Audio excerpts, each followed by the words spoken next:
সময়টা ১৯৭৭।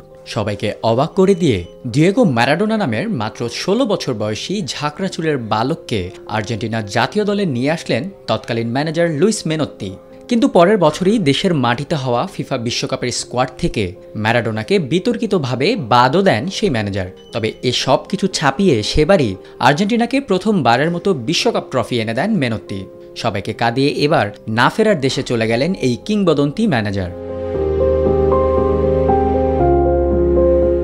রক্ত স্বল্পতা ও বিভিন্ন ধরনের শারীরিক জটিলতা নিয়ে মাসখানেক ধরে হাসপাতালে ছিলেন মেনোত্তি। নানা রোগে ভুগছিলেন আরও আগে থেকেই। এবার থেমে গেল সে লড়াই। সোমবার ৮৫ বছর বয়সে মারা যান এই কিংবদন্তি, যা নিশ্চিত করে আর্জেন্টিনা ফুটবল অ্যাসোসিয়েশন। ১৯৩৮ সালে লিওনেল মেসির শহর রোজারিওতে জন্ম মেনোত্তির। খেলোয়াড়ি জীবনে ছিলেন একজন স্ট্রাইকার।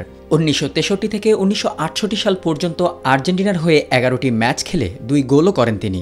খেলোয়াড়ি জীবনে ইতি টেনে ১৯৭০ সালে নাম লেখান কোচিংয়ে। নিউ ওয়েলস ওল্ড বয়েজ দিয়ে কোচিং শুরু করা মেনোত্তি এই দায়িত্ব চালিয়ে যান ২০০৭ সাল পর্যন্ত। ৩৭ বছরের দীর্ঘ ক্যারিয়ারে ১২টি ক্লাব ও ২টি জাতীয় দলে কোচিং করিয়েছেন তিনি। এর মধ্যে ছিল বার্সেলোনা ও অ্যাথলেটিকো মাদ্রিদের মতো বড় ক্লাবও। তবে ১৯৭৪ সালে আর্জেন্টিনার জাতীয় দলের দায়িত্ব নিয়েই সবার নজর কাড়েন মেনোত্তি।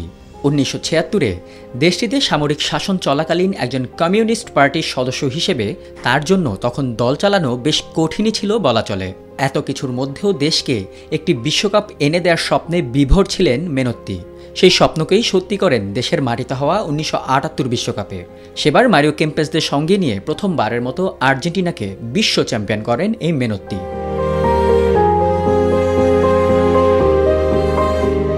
মাথায় লম্বা চুল আর হাতে সিগারেট নিয়ে কোচিং করানোর জন্য আলাদাভাবে পরিচিতিও ছিল মেনোত্তির। কিন্তু যে মানুষটার হাত ধরে প্রথমবারের মতো ১৮ ক্যারেট স্বর্ণের ট্রফিটি স্পর্শ করার সুযোগ পেয়েছিল আর্জেন্টিনা, তাকে আজীবনই মনে রাখবে আর্জেন্টাইন ভক্ত থেকে শুরু করে গোটা ফুটবল বিশ্ব।